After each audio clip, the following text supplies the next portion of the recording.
Excellent. Thank you. Assalamu alaikum, everyone. Good afternoon, ladies and gentlemen, and welcome to our virtual event as well as a live one, which we have. Thank you very much for making the time in this hot weather condition to come and see us. We really appreciate your time and effort. Um, I just want to basically introduce myself, Sam Hussein. I'm the managing director for BLS Global. We specialize in residency and citizenship investment immigration programs. We host many award winning events internationally, and today we're delighted to be here in Pakistan, in Karachi. We are very privileged to have a number of industry experts that actually made the time and effort to be here on a Sunday. You know, they're coming from Canada, New York, and various different time zones as well as London. Um, just to give you an example, BLS Global, we choose a number of locations and jurisdictions to host many live events as well as virtual events where there's a big appetite. We know there's been a huge amount of appetite from the Pakistan region, and it's very important that the inquiries that you make, you get the right information and you are aware of the latest updates. And with that in mind, we obviously have a wonderful set of panelists here, but I don't want to take the limelight away from them.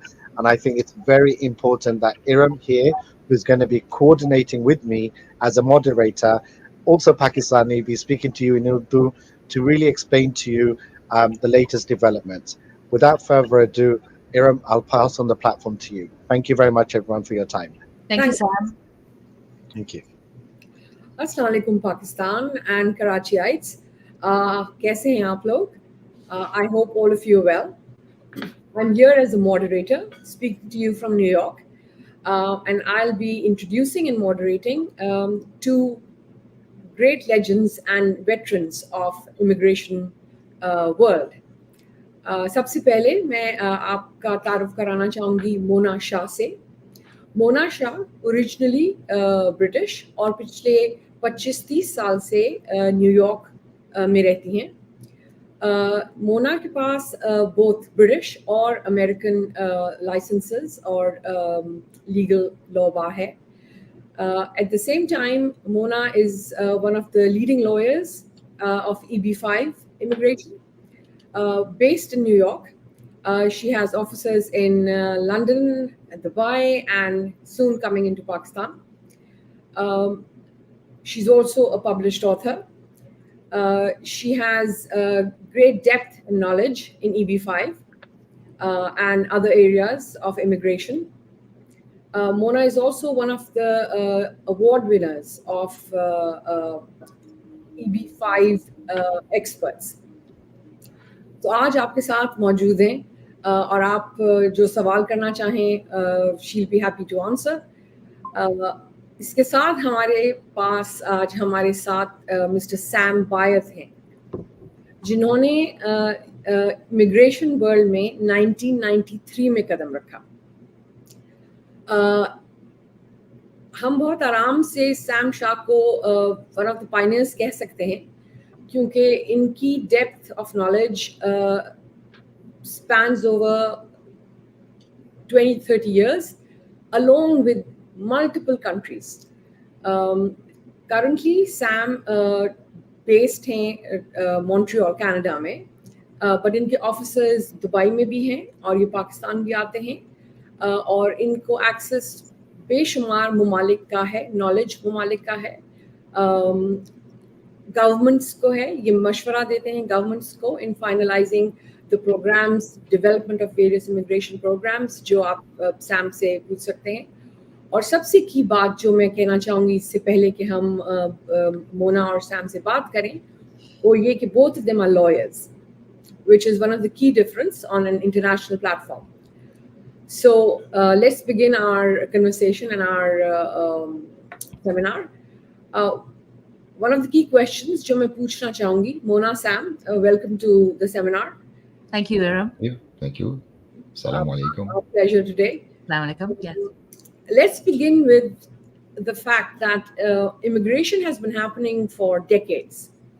However, there has been a shift in the last 10 to 15 years. Would you like to give your views? What that shift has been? What has changed? What's important?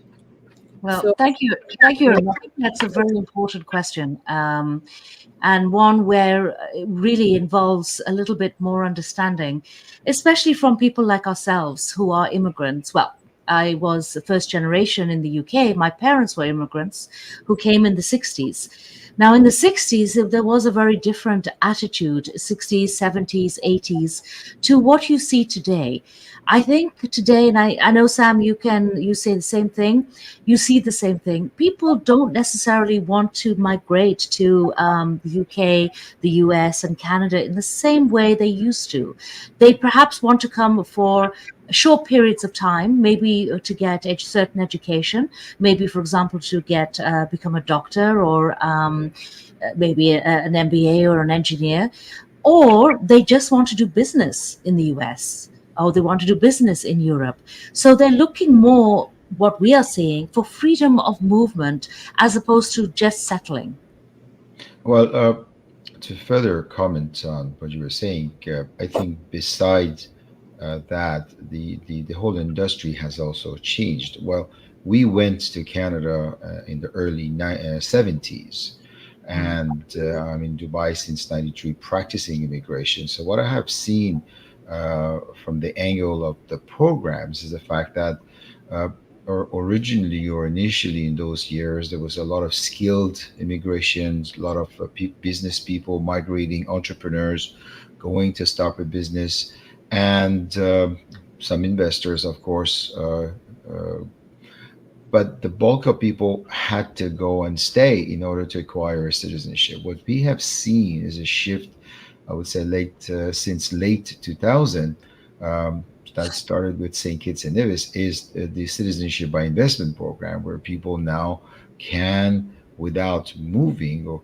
without going to that country, acquire a new citizenship, a second or third citizenship or fourth, and then have different passports in their hands to travel. And of course, the world has changed too. Yeah, In the 70s, no one was really required to travel to see someone on a whim. But today, in 2024, a lot of people want to see you, and it's very easy to arrange a meeting. So, should you travel quickly somewhere? Would you have the visas? Of course, it was easier in those days, also 15, 20 years ago, to go to the embassy, to talk to an immigration officer, to present your case that you need to travel urgently. You could get a visa quickly. But today, look, some countries, it's a year, 2 year waiting just to get a time right, to be interviewed, or right. for them to assess your visa. Uh, yeah. are they going to grant it or not? So, therefore, the need of acquiring citizenship or residencies, which is called commonly by investment, which I call them passive type of application. We don't have to do anything. So yes, the attitude of people have changed, as Mona said, but also the type of applications uh, allowing you to get quicker, faster what you want, what you need. I think there's also a little bit more pride in your home country now. The brain drain, which previously happened, has lessened somewhat. And the other thing that I think that people are more in tune with is, for example, aging parents. Our parents left their parents, and it was a little different. Today, you don't want to do that, and so many programs don't allow parents. I think there's only one or two programs allow your mother-in-law for you to emigrate with you, Sam, right? Yes, well, the Caribbean programs, the citizenship by investment programs in the Caribbean, they have actually, they're very much in tune and in line with the realities, where they allow the applicant, like any other program, to include their spouse, Mm. eligible children. But the Caribbean, where they have innovated it, that they have increased the age of eligible children to up to 28 in some programs. They've allowed you to include some of your unmarried siblings, brothers and children, brothers and sisters, sorry, and of course your parents, the applicant's parents, and their spouse's parents. So this becomes a multi-generational planning, which is That's great. huge It doesn't advantage. exist in the migration program, Western migration programs. No, it's a huge advantage. If you want everybody to get the same passport, there's only that program which has that. In the US, the program only allows spouse, and that's one spouse, and all children under 21. So if the minute your child hits 22, they don't get included. Yeah, well, in Canada is children up to 22, and in UK, you the better expert is 18, I think. Yes, but there are other, yeah. Yeah. So this is very interesting that different pockets have different strengths available for immigrants. हम जो भी कहें बहुत से ममालिक हैं जो immigration provide up करते हैं and as Sam you said passive immigration जहां आपको रहना भी नहीं पड़ता और आपको पासपोर्ट मिल जाता है उसके बावजूद कुछ ममालिक ऐसे हैं जिनकी immigration is very sought after if I may say and उनमें US UK Canada speaking very broadly लोग माइग्रेट करना चाहते हैं एक एंगल ये और दूसरा वहाँ बिजनेस करना चाहते हैं जो ऑलरेडी बिजनेस उनकी पाकिस्तान में है या और मुल्कों में है वो अब एक ऑफिस फॉर एग्जांपल यूएस में भी खोलना चाहते हैं so Mona would you like to share your knowledge about the possible visas, whether one wants to migrate or just wants to do business. US में क्या opportunities हैं? What are the ways to do it? What are the options available? Well, Ilham, that's a very wide question, which I don't think we have time to discuss all of that right now. Sure. But super briefly, there are two paths to really coming to the US. One is an immigrant path, and one is non-immigrant. And within the immigrant path, there's the family division, which one of your family members sponsors you, and the other path, which is what we call the EB, employment-based path. And that has 5 tentacles. The first tentacle is your alien of extraordinary ability or senior manager. And remember, these are immigrant paths, giving you green cards and leading you to citizenship. The second, which is the most popular for South Asians, is the EB2, which is skilled worker. For that, though, you need a job and you need a sponsor. And the third one is unskilled worker. That one would be, for example, an example of that would be maybe a chef in a restaurant. The fourth is a special worker, which would include religious people, battered spouses. And the fifth, which we specialize in, is the entrepreneur investment visa. Now, for the investment visa, there are 2 types. You can go through a regional center and have a project and be a passive investor in a pooled project, or you can do your own. And from our experience, a lot of people from Pakistan now who come, they are of the entrepreneur category.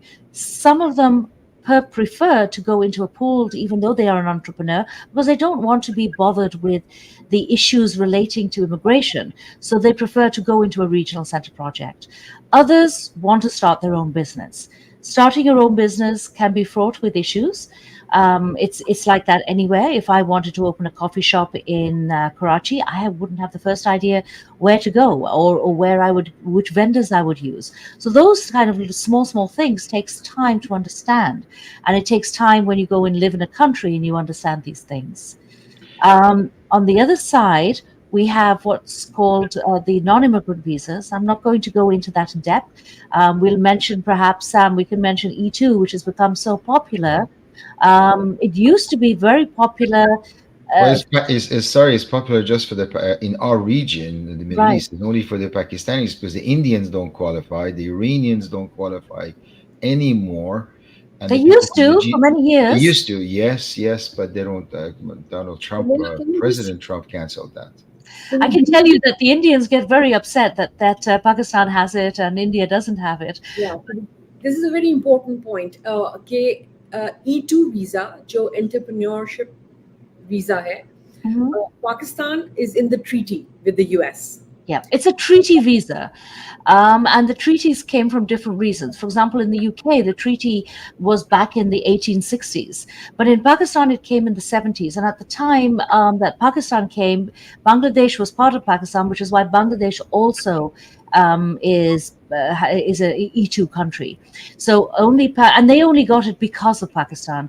And at that time, they did not want India to have it. India was moving towards communism, and they were not, or more towards China at that point. So they didn't like that idea, and that's why India does not have it. They really are trying to get it today, but so far they haven't. Yeah. So Well, it's this a is great way to get a non-immigrant visa because as you purchase a business, you start a business. Yeah. Now there you go, you have it. And if you stay less than 4 months, of course you'll not be considered tax resident as well. So it has great. great possibilities. Yes, Sam, there's been talk of people getting Caribbean passports and stuff just to get the E2 visa, and of course only Grenada had that. Of course, Pakistan doesn't need it. Yeah. Yeah, but the Caribbean and Grenada sold one of the main reasons they were selling their Mhm. citizenship program or promoting their citizenship program was the fact that Grenada had the E2 visa option. But then the Americans changed it, and now if you have a second nationality, you must show that you are actively, effectively living in that area, which Pakistanis won't have a problem because they're Pakistanis and they live in Pakistan. But if anyone acquires a Pakistani citizenship, a new person, that person must show they're effectively living in Pakistan for 3 years before, because Turkey also has this E2 It's treaty with the just US residency, Sam. Not You don't actually have to show active living. Just we have to show residency. residency. Yeah, yeah. But coming back to your first question, Abraham, I divide the world in three type of application or industry: the citizenship by investment, which is a passive; residency by investment, mostly the European visas, which is also passive; and also the active engaging, that's the migration. Mm. And that's Canada, US, UK, Australia, New Zealand. Where when we mention migration, I say active because once you have the visa, once you get that immigrant visa, the green card, the permanent residency, you need to actually move. You can't basically go back and forth. You're gonna lose it if you don't spend enough times or if you don't have enough ties to the country. That's right. That's right. And tell me one thing, Sam. Are they getting very, very strict about actually checking, doing the due diligence on the investors right now?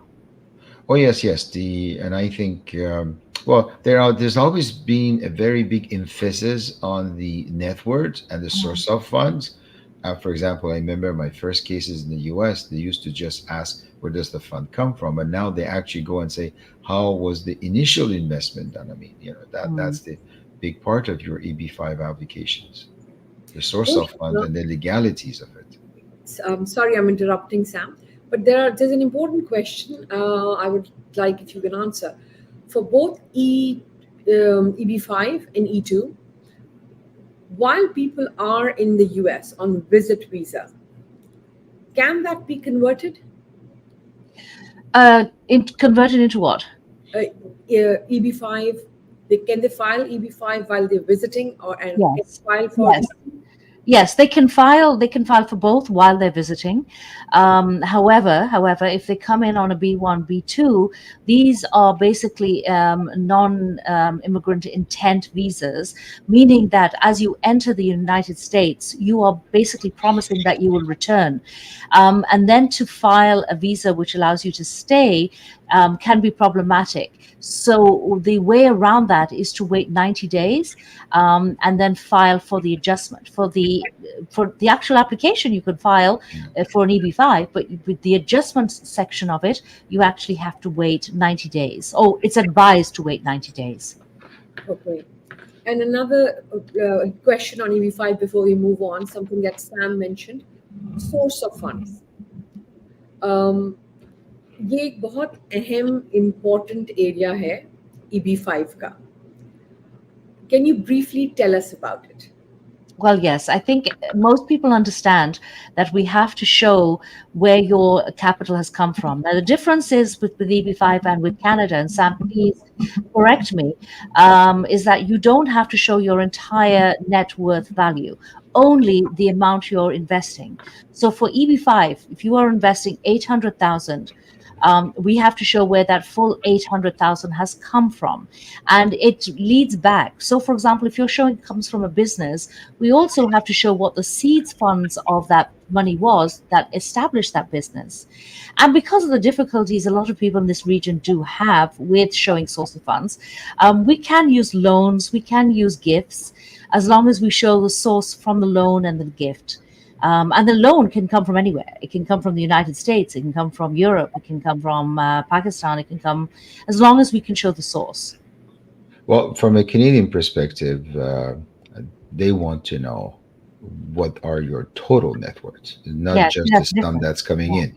So you got to go make a list of all your assets, tangible, intangible, your passive, your active assets, and then you got to go start from the beginning. How did it start it? So from the first cent you started saving. So and they don't care. The story goes 5 year, 10 year, 20 year, 30 Yeah. years, 40 years. You got to have proof that 30 years ago how you were able to make that much money in order to accumulate your net worth. In the Caribbean program, they're not as stringent on that, but they're getting a little more serious where they want to know what is your total net worth, and they will ask questions if they think it's a bit the story doesn't hold itself a bit. Can we use loans for the Caribbean the way we can for EP5? No, you have to show that it's your money that's Okay, being invested to actually, and that's that interesting. actually, this is actually behind the whole story. That all the Caribbean changed their uh, pricing because there was a lot of discounting, there was a lot of financing. No, they want to make sure the actual amount is getting into the islands, is being invested in the local economies. So therefore, if you are taking a loan to apply for the passport, that won't go. I That see. won't work. That's very, very Someone could be paying on your behalf. You could have a Hmm. sponsor, and this happens quite often. Where a third person would come and say, "Well, I'll pay." Therefore, that person also needs to undergo the due diligence process. So there's a big difference because you can take a bank loan, for example, for EB5. But that makes it much easier. Yeah. yeah. But the So only problem with EB5 is that you only have 10,000 visas. Yes, that You is a need big you problem. need much more. But it's not a problem for Pakistan. It's a problem. It's a big problem for China and it's a big problem for India. But it's not a problem for Pakistan. There's no backlog in Pakistan and there's no likelihood to be a backlog, which means that if you apply, you immediately get a visa, no wait period. My biggest problem with most people not truly understanding the difference between E2 and EB5 in terms of type of visa, because many people go in with an E2 and they wait years before they can find an opportunity to change that temporary residency to the permanent or green card. That's why it's not unheard when you speak with someone in the US when they just tell you, "Oh, I just obtained my citizenship," and you tell them, "Well, wait a minute, you've been living here for 15 years." That's where they tell you, "Well, the first 10 years I was trying to convert or get an a green card, and in the last 5 years I fulfilled the requirements for citizenship. That's why it took me 15 years." you Well, know E2 uh, doesn't automatically convert to a green card. That's the difference. exactly. Yeah. So Yeah. it takes years. So if someone chooses the B5, they get in with a green card and then they can start counting the 5 years. Same as in Canada, when you get in with your permanent residency, you can count the days till your citizenship application, 3 years. Well, I think that this issue about getting a passport quickly is something which is prevalent throughout the Western programs because there isn't an option for a fast passport. The only place you can get a fast passport are which countries? What? All the CBS, well, I prepared a little graph. It's Shinyas, if you can maybe put the graph number 8, 9, I think. Yeah, 8.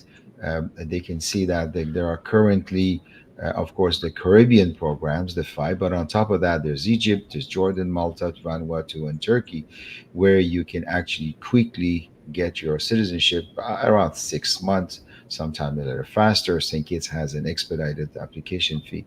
Thank you, seniors. And this allows people to get the citizenship and of course a passport faster. One more thing, also a myth, is people think they can only have two citizenship. No, you can have multiple citizenship.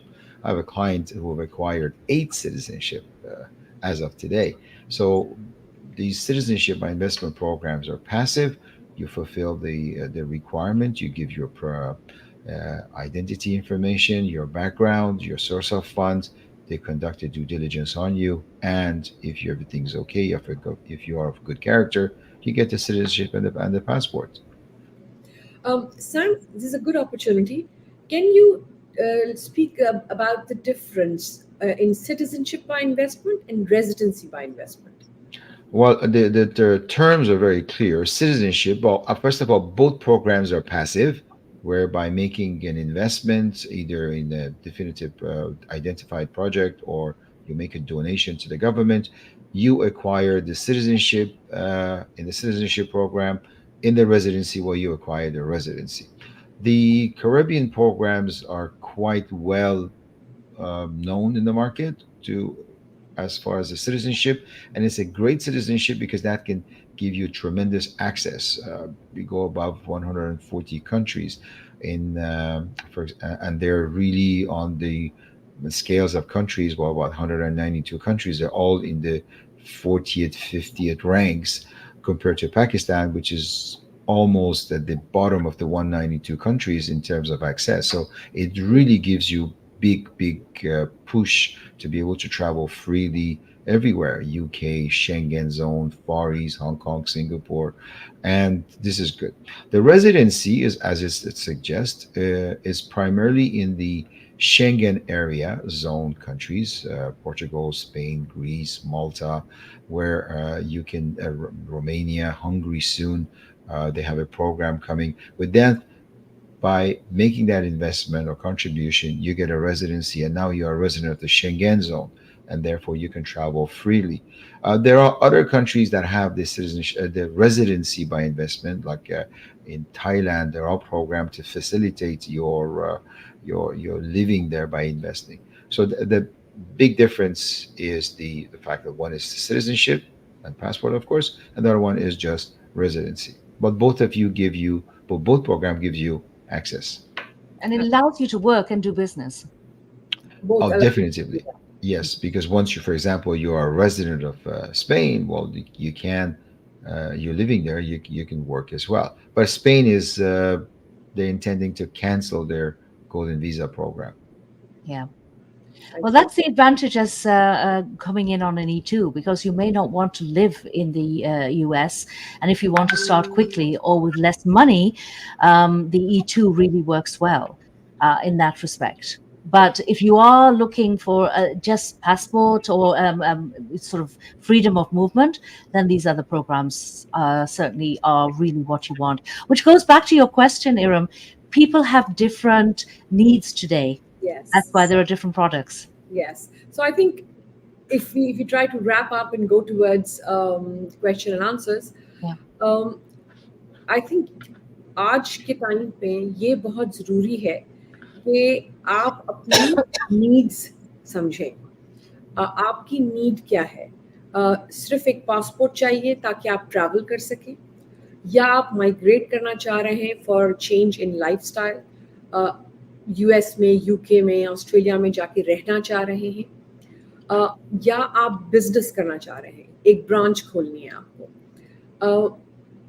ये अब options available हैं different countries के through, कि आप चाहें तो migrate करें, चाहे सिर्फ पासपोर्ट ले लें या बिजनेस खोलना चाहें। सो based on this, I will now turn towards the audience and have any questions answered. Anas, if you're there, please help us with the audience. You hear me? Do you guys hear me all right? Yes, we do. Yes, Yes. yes, we hear you. I will see if we have any questions. Sure.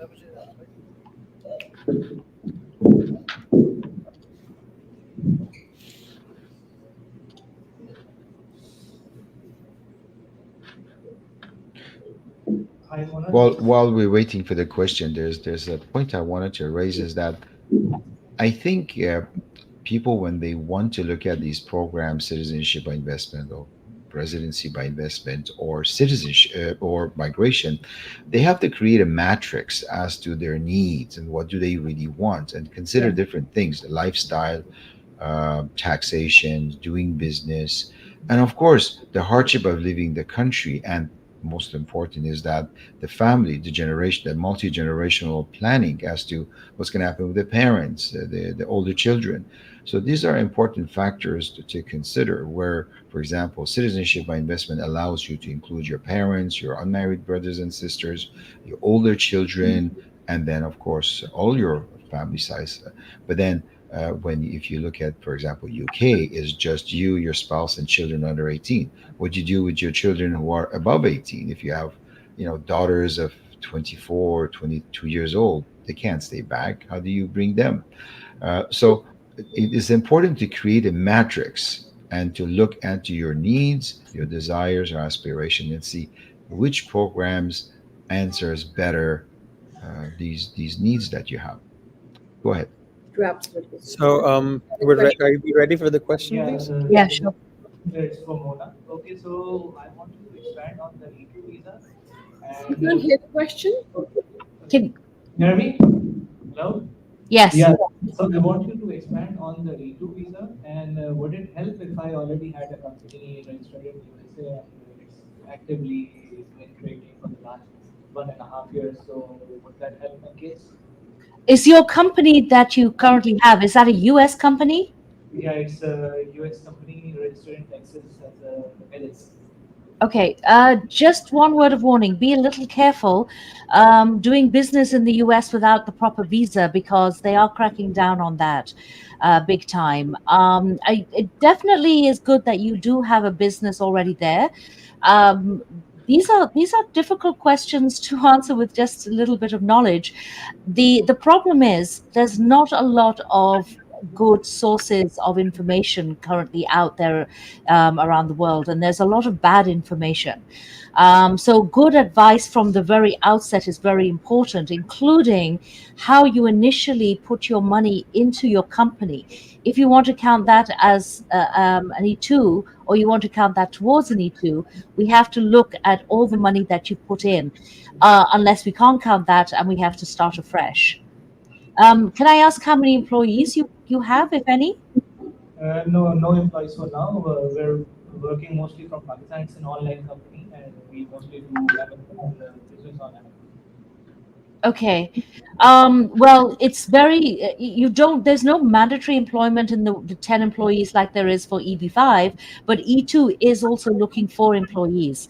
If you don't have any employees at all, you're not going to get the renewal of your E2. You may get the initial one for 2 years or 5 years, but you won't get a renewal.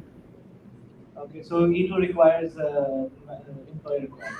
As an There is employee, an employee requirement, yes. That's a mark of being successful. And the amount of money that you put in. I did notice there was a question earlier. Iram, I don't know if you or Shanez, if So you want to just put that up. the question was, is there an amount for of No, there is no minimum amount for E2. There's no maximum amount. It is solely dependent on the size of the business. However, saying that, you have to look at today's day and age. If you're going to try and start a business at 45, 35 kind of thousand, you're not going to get that through the consulate, who are going to look and see if this business is enough to not only run the business, but also manage your day-to-day expenses for you and your family.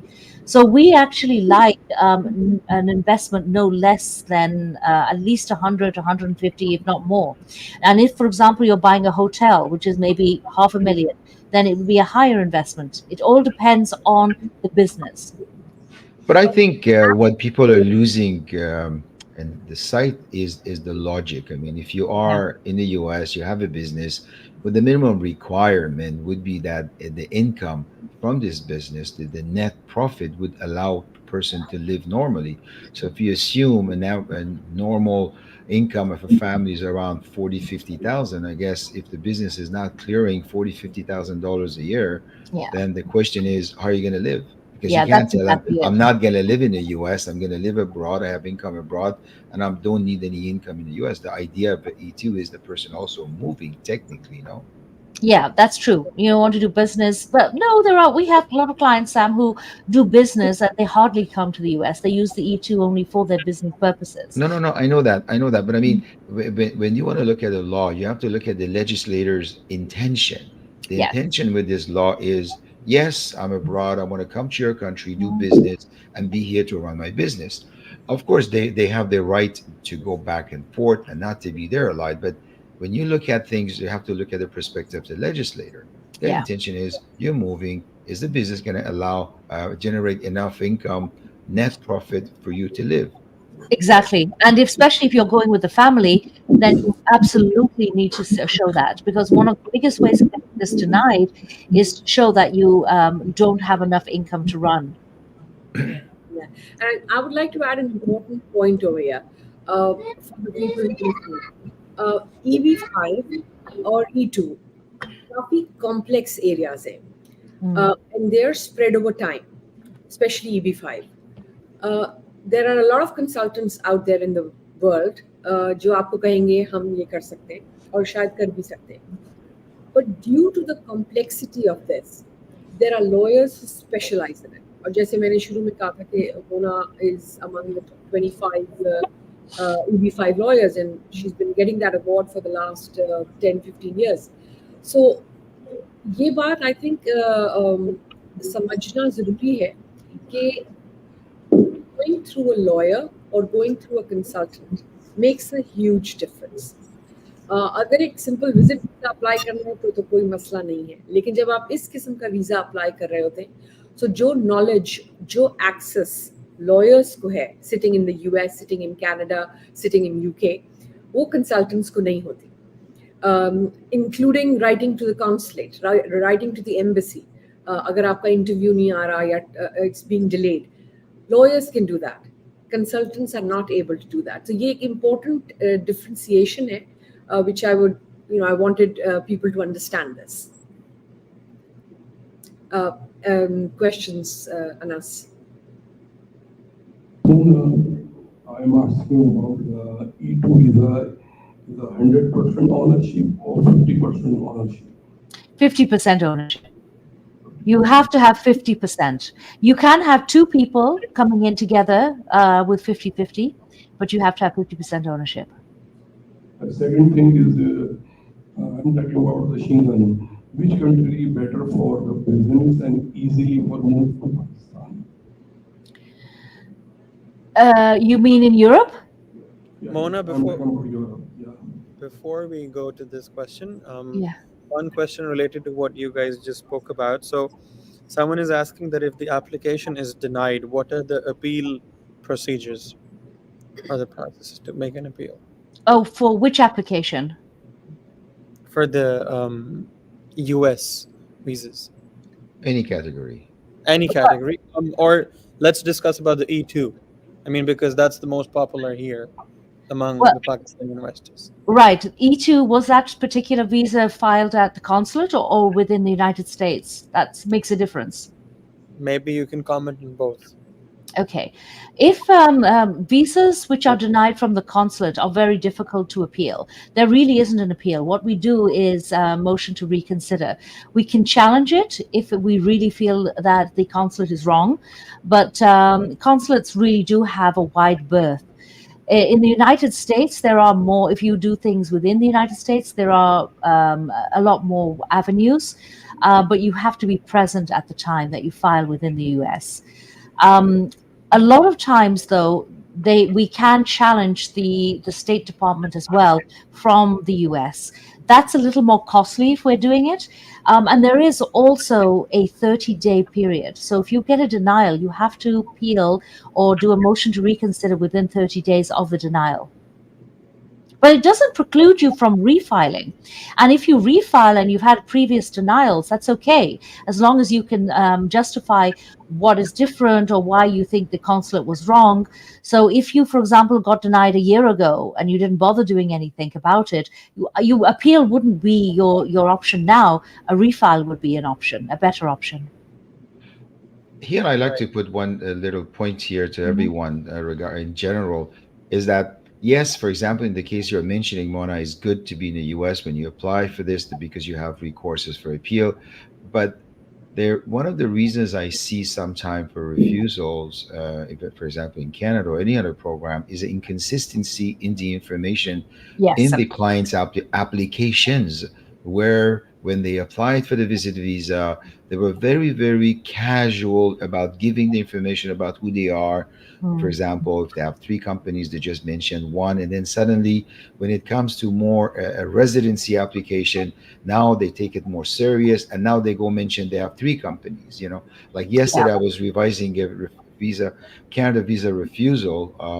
They asked me what they can do. I said, well, we can appeal, but let me study your file. And then the lady had mentioned that she wants to go back to her country because she wants to take care of her only son. But Mm. then looking at her birth certificate and the form called family composition form, she's mentioning she has two sons. Mm. That's So, right.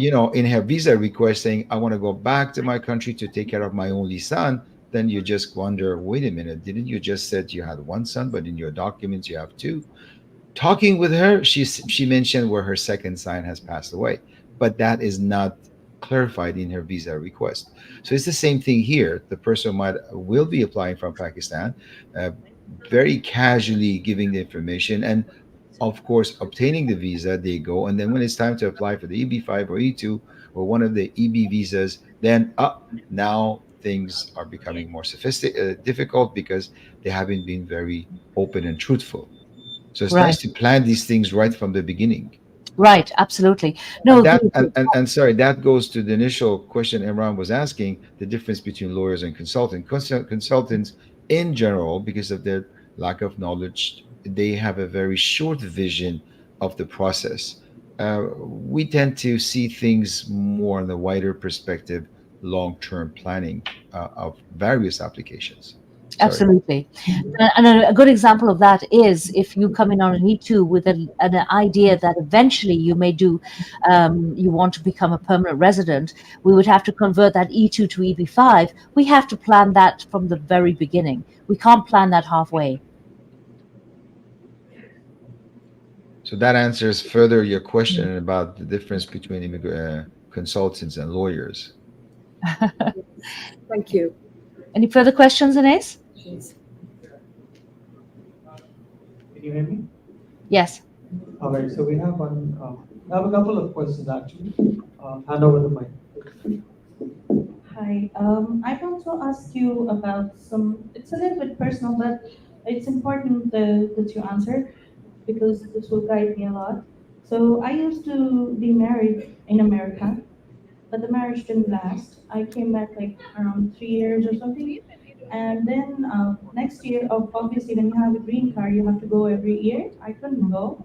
So when I had to hand over the green card to the embassy. Now I have remarried. It's been 15 years. My another husband is doing courses from IDEO University in America online, and he's really intrigued and he would like to visit over there. So when we apply for any visa in USA for visiting or for through business or whatever, do I have to go through all of my travel history as well? And Yes, will it be absolutely. his chances? Like, will it affect him? Because that's my concern. Like, I don't want my history to be affecting him, you know? Well, technically, he's an individual, but unfortunately, I mean, if he is married to you, your history will affect his history. And yes, everything comes up. But that doesn't mean to say that this is a negative issue. At the end of the day, this is positive that you did what you had to do and you returned your green card. You haven't tried to go back since then? You haven't had any other issue? No, no. I have. Yeah. I don't even live in Pakistan. I live in Turkish Republic of North Cyprus. So I've been living there for like 10 years now. Okay. We come here because we have family in Pakistan. So Okay. we have a lot of remote businesses. You know, there was one question about somebody asked you if they have an LLC in USA. So like this, there are a lot of people who are working on with Amazon, FBA, and stuff like that, and they make an LLC in USA. and they're handling their business remotely from anywhere in the world. So if we have a lot of them, but we are not working in USA right now. We have not done anything. Just my husband would like to visit Haidu University because he's really intrigued, and he has done a lot of courses from there. He was also teaching over there. He's Yeah, I into mean, it comes up in your form, it comes up in the history. They do look at it, but it shouldn't make a difference. it It shouldn't. shouldn't. It shouldn't. It shouldn't make any difference to his petition. Okay, that's a relief. Thank you.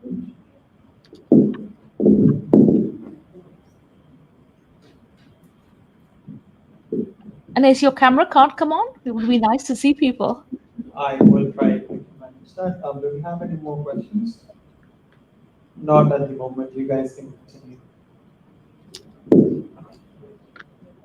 Well, we are available if you want to have, I mean, not everybody wants to give their question out in public.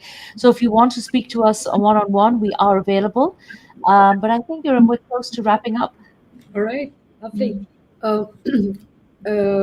Mona Shah and Associates Global का booth जहाँ में वहाँ मौजूद है.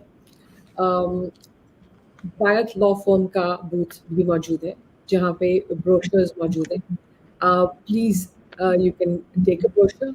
उसमें हमारी contact information है, email है. Please feel free to contact anytime and we can set up a meeting. जो time सबके लिए मुनासिब होगा. And we look forward. Yeah, I'm sorry to interrupt you, Iram, but there is a question which came up, which I think you missed. It was from, is it Sahrul? Shinias, can you put the question up, please?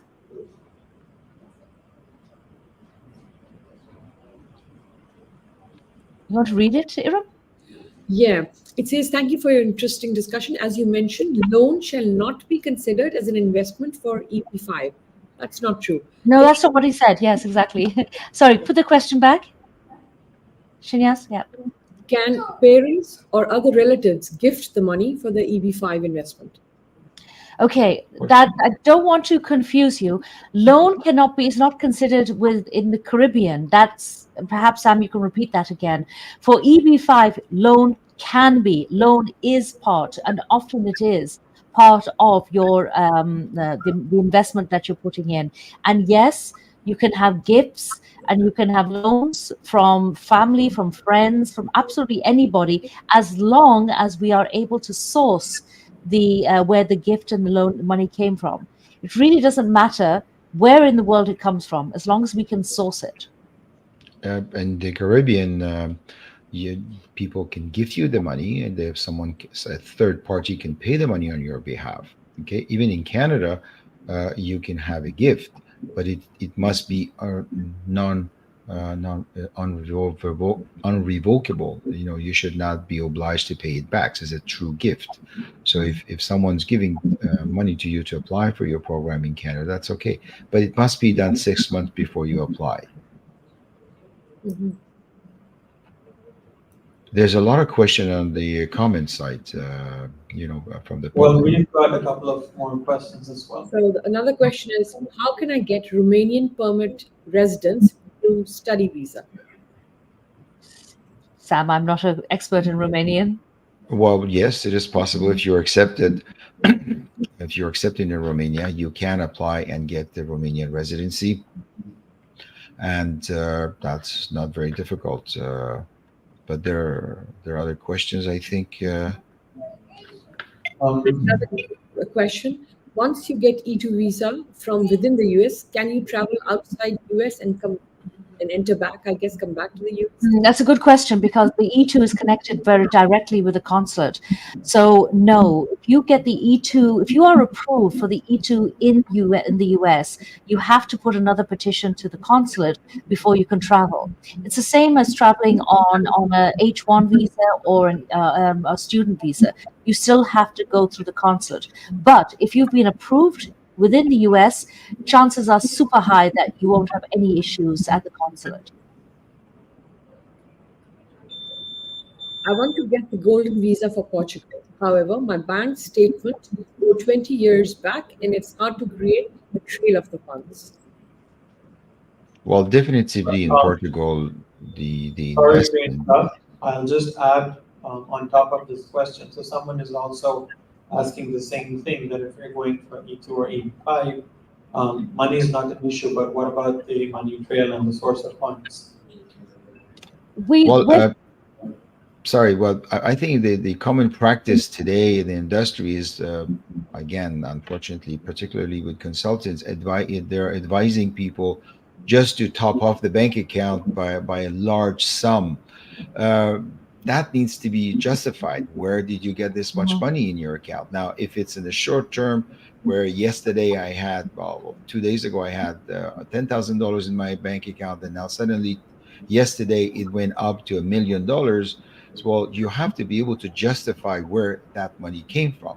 And it goes the same thing if you if you produce a bank statement of a year or 2 year or 5 year or 10, you need to be able to quantify every peaks as to what happened, what was this sum, who paid that to you, and how were you able to acquire that much money. So yeah, it's always the same clarification of the information and your situation in the application, regardless visitor visa, student visa, or residency, permanent residency.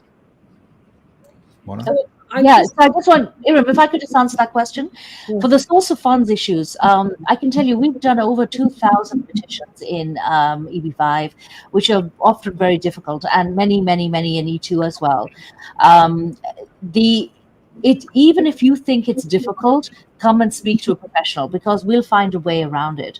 Not everybody has straightforward money. Even if you have absolutely clean money, there are issues, and it is often better, especially for the American program, to get, well, there are alternatives, let me put it that way.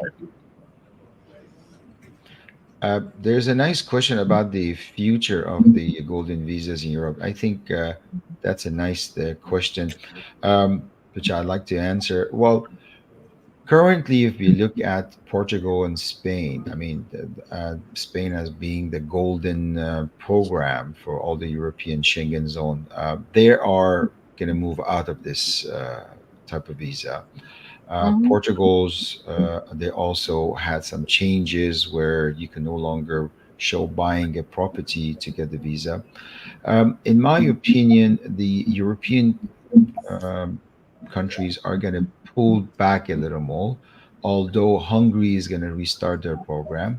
The view with the European Parliament is that people should not buy citizenship or residency in a passive way. They want people to come and live and engage. So Right. that the general mood is they don't like it. But long term, I think in the next year, 2, 3 years, I don't think there's going to be major changes. But beyond that, I think yes, it's going to be far more difficult to acquire these residencies in Schengen without actually going. Caribbean, no, they really need the money. They're going to do a better way. They're gonna find better ways to select the applicants, genuine applicants, and they just increase the price. That's one filter, and the Caribbean programs are going to continue. Yeah, and I think also the same goes for the UK as well, and in America, that they do actually want you to be here a little bit more. So I think these passive investments are going to go out. It's going to become more difficult. I mean, for example, in Canada, the only passive way to get into this country, to Canada, is the Quebec Investor Program. You Mm. know, where it is simply the fact that you have put 1.2 million with the Quebec government for 5 years at zero interest. That's going to get you in. Of course, there's a little condition about your language and at least having high school. The French language is conversation, so you can manage that. You can learn and you can come in. That's the only way you can come to Canada in a passive way. Of course, a lot of people are trying to sell other programs as a passive, like the startup program has been very much abused and being sold as a passive way, which that's why the government nearly canceled the program and limits the number of applications now. Yeah, there is a no language requirement for the US, by the way there is for Canada. There's a question here.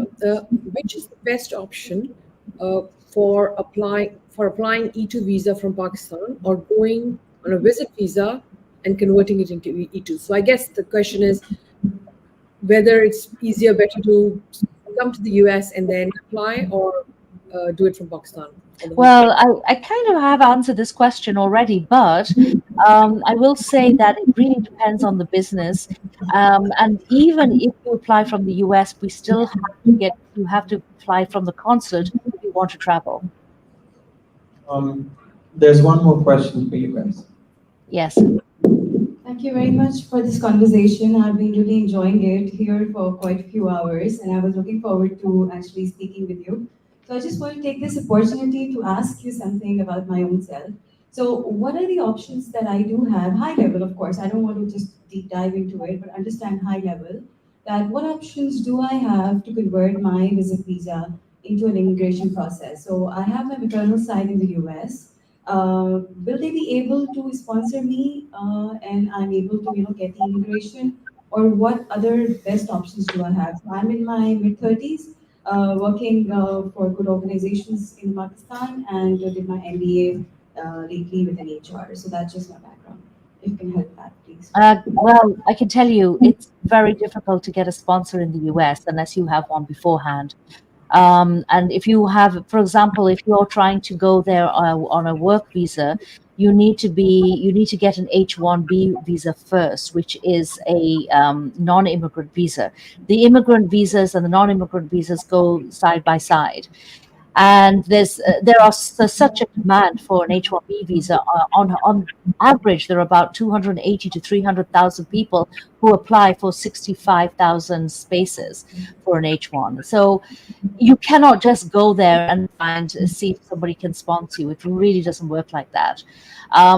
Very honestly, as a Pakistani, it's much easier to come in on an E2 if you want to come in than on any other visa. The other option, which is quite popular, is an L1.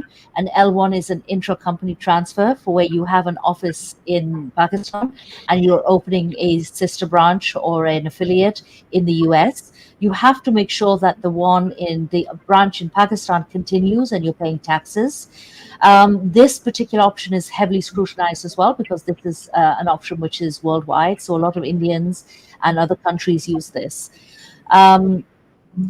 If you want to come and you want to do something like EB5, yes, you can come in and you can invest in EB5 and you can stay and you can transfer from the B1, B2 to the EB5 concurrent filing. But if you're coming just to look for a job to being sponsored, you're not going to get it so easily. And what about the relatives? Any of my maternal relatives can sponsor me in that case? Are you over 21? Sorry? Are you over 21?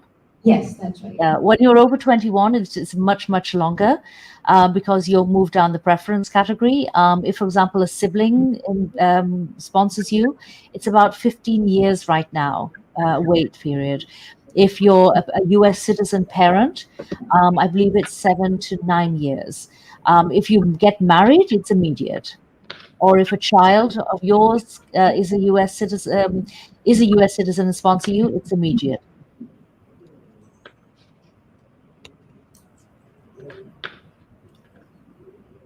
I hope that answers your questions. Absolutely. Thank you so much. Really appreciate And please feel free to approach us. We can, we regularly are in Dubai. We are, we can have a conversation with you either over Zoom or meet you in person. Yeah, please feel free to contact us. Definitely. And Hamza is in Pakistan. Hamza is in Karachi, so he Right. lives there. So he's a good link. Yeah, so the people here are basically asking that if you have any representatives here in Pakistan, or maybe you can refer them to someone so they can meet them physically, and then obviously get in contact with you guys through Zoom or something as well. Thank you. Yes. Yes, I think Hamza could answer your questions. He's there, and there's also people from the Dubai office, Mary and Pej Mohiddin are there. Well, that's been quite interesting. A lot of interesting questions. So there's one more inquiry about the inheritance, specifically for the Caribbean. So someone is saying that, for example, if I have a Dominican passport, would my future children inherit the same? Yes, of course. This happens quite often when you acquire, for example, Dominica, when you have children in the future, well, after you obtain your citizenship, if you have children, you can apply for your children to get the citizenship. The fees were initially very little, and then they increased to 10,000 to add them, but now they're reduced again.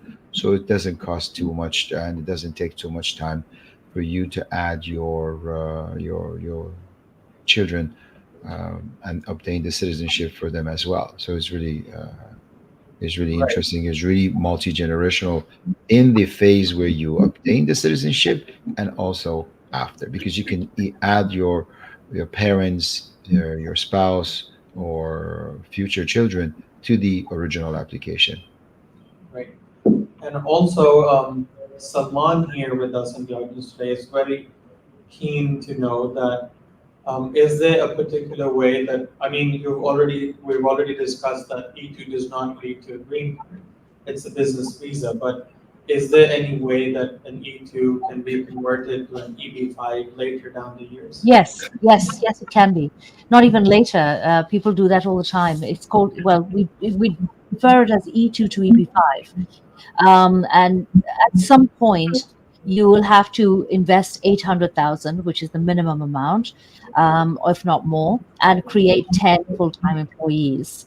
The path of funds and the source of funds and how the business is run and the corporate structure are kind of complicated, and that's something that we need to arrange, or we need to structure from the very outset. If you already have a business, we do a lot of cases whereby somebody has a business and we've had to make adaptations. It is easy if you do it from the beginning, but yes, to answer your question, it certainly is very, very possible, and it's done quite regularly. I'd like to come back to the question about Dominica. Mm. Uh, since the beginning, of this conference, I've been mentioning that you need to foresee the future, plan, make sure the information is consistent. In the future, when you want to add your newborn child to your old citizenship and obtain the citizenship for your child, for example, you got your citizenship in 2020 and in 2025, you have a new child, you want to add them, that's very easy. What I would recommend, and you got to pay attention, is that they will compare the new information that you're providing in 2025 with the information that you provided in 2020 when you get Right, your right. originally your citizenship, and you got to make sure you're consistent. So that is where problems happen. And now, particularly with the recent problems that they were in the Caribbean regarding discounting, people paying different prices. I was there in Dominica last week, and I was told that there will be they will question you in the future about how your application was processed, who applied for you, were there designated agent, service provider, and particularly the following question: how much did you pay? Prove to us how much did you pay. And if you paid less than the investment that was prescribed in the law, for example, if you applied as a single, you should have paid 100 and you paid less, that's going to be problematic because you clearly are showing that you broke the law. The law was 100,000 because discounting financing has never been approved by the law. So it is important that you verify the information that was provided in the past, have a copy, and realize what you have said. That's crucial. And the payments are going to be a big issue in the future, very big issue. Right. I think those were all the questions that the audience had. Well, thank you very much. Very attentive audience. Thank you very much. It was lovely meeting all of you. Apologies that we are not there at this time. Okay.